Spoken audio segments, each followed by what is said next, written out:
Hello दोस्तों, तो कैसे आप सब लोग। आज हम नेशनल पेंशन सिस्टम के कंडीशन ऑफ एनपीएस विड्रॉ किस तरह कर सकते हो उनके बारे में बात करेंगे। तो पहला है फाइनेंस का। पहले जानते हैं वित्त सीमा के बारे में। तो वित्त सीमा क्या है? Minimum initial contribution with registration. तो मिनिमम इनिशियल कंट्रीब्यूशन रजिस्ट्रेशन कितने हैं? 500 रुपया एक्सक्लूडिंग टैक्सेस। तो 500 रुपया है टैक्स छोड़कर। तो पंजीकरण के साथ न्यूनतम प्रारंभिक योगदान है 500 रुपया करों को छोड़कर। मिनिमम सब्सिक्वेंट कंट्रीब्यूशन वो भी है 500 रुपया एक्सक्लूडिंग टैक्सेस, करों को छोड़कर। टैक्स छोड़कर 500 रुपया मिनिमम सब्सिक्वेंट कंट्रीब्यूशन। न्यूनतम बाद के जो योगदान जो है वो भी 500 रुपया है करों को छोड़कर। मैक्सिमम कंट्रीब्यूशन कितने हैं? No limit. तो अधिकतम योगदान के कोई सीमा नहीं है।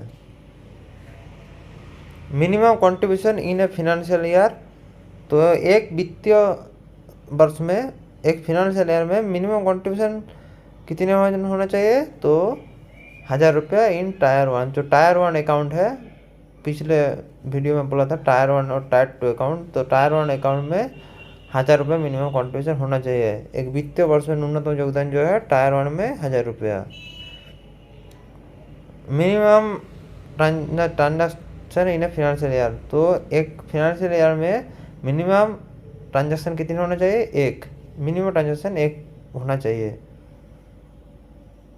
एक वित्तीय वर्ष में न्यूनतम लेन देन जो है वो एक होना चाहिए, एक और एक से ज़्यादा।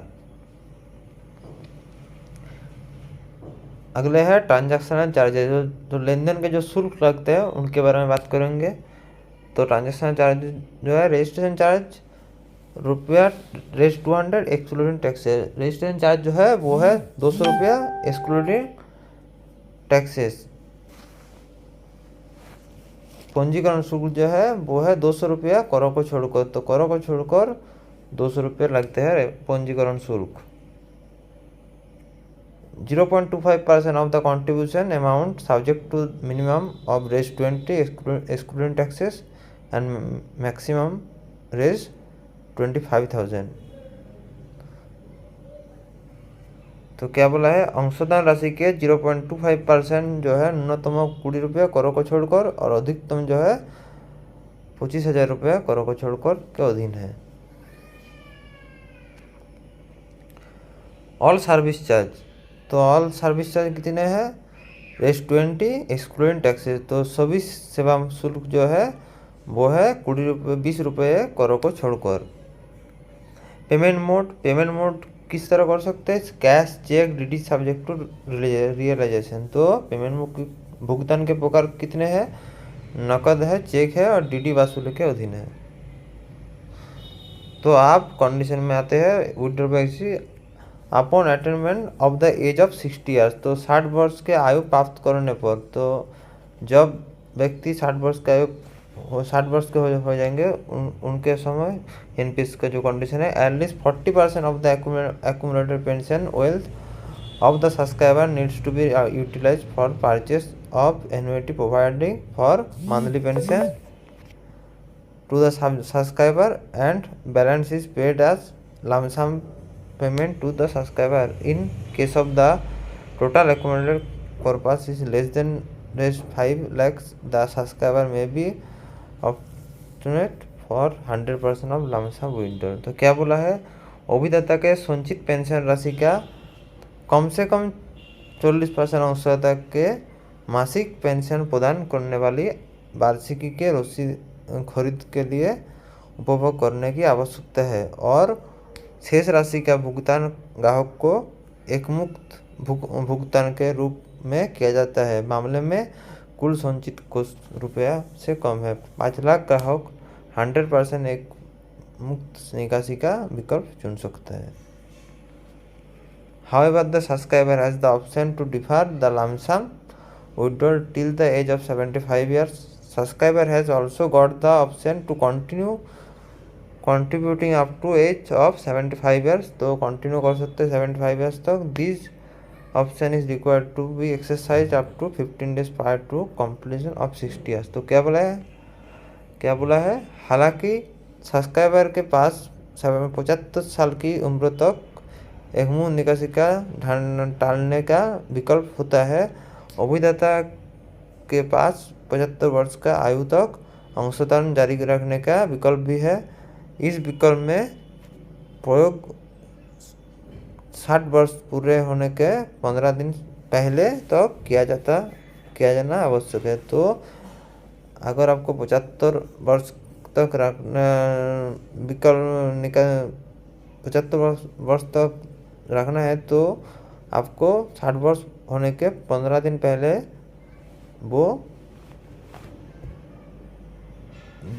वो पहले आपको एप्लीकेशन करना होगा। ठीक है friends.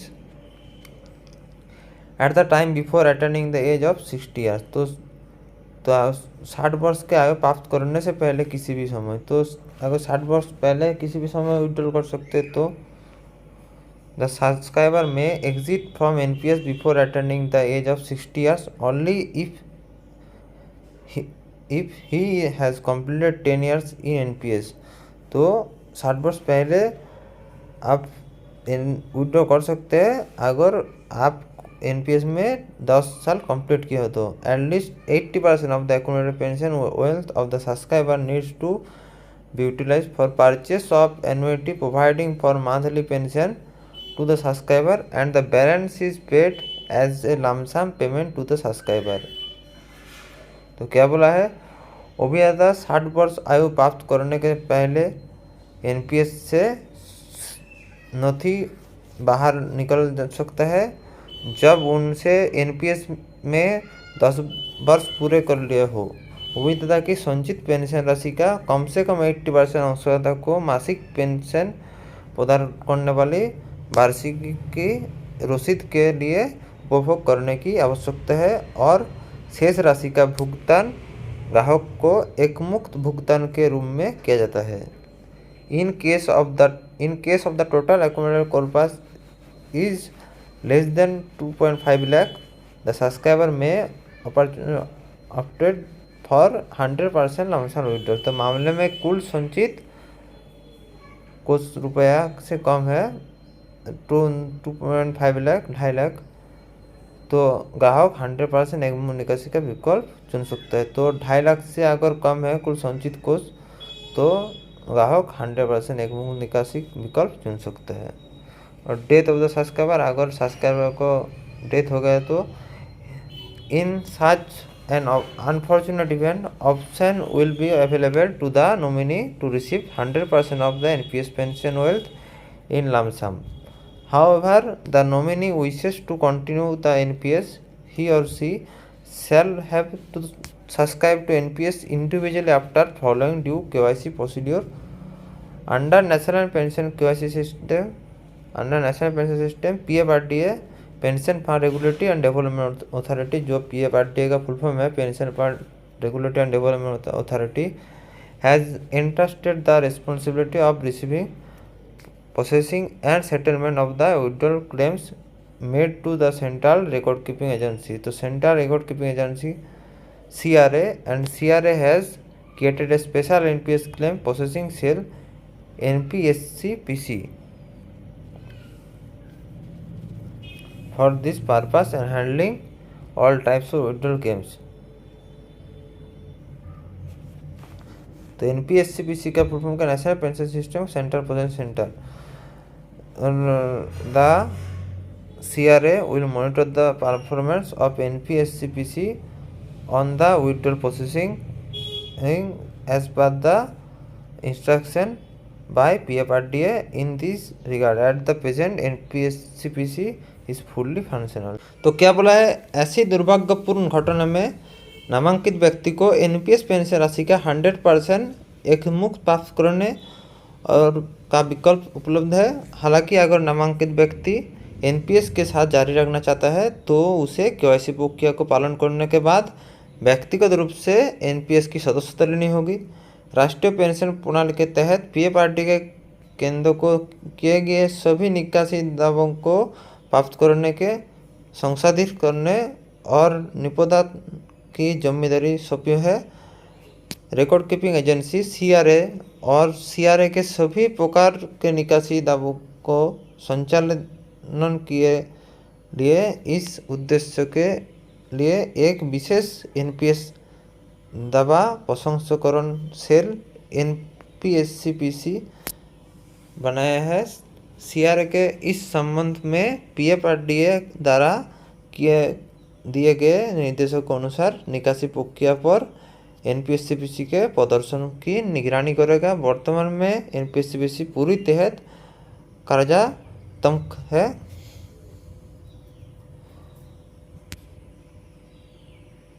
The subscriber can submit there claims online for withdrawal from NPS.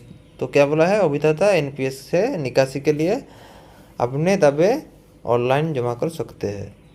तो फ्रेंड्स, वीडियो कैसा लगा कमेंट में ज़रूर बताना और वीडियो अच्छा लगा तो लाइक और सब्सक्राइब जरूर करना। Thanks for watching. जय हिंद।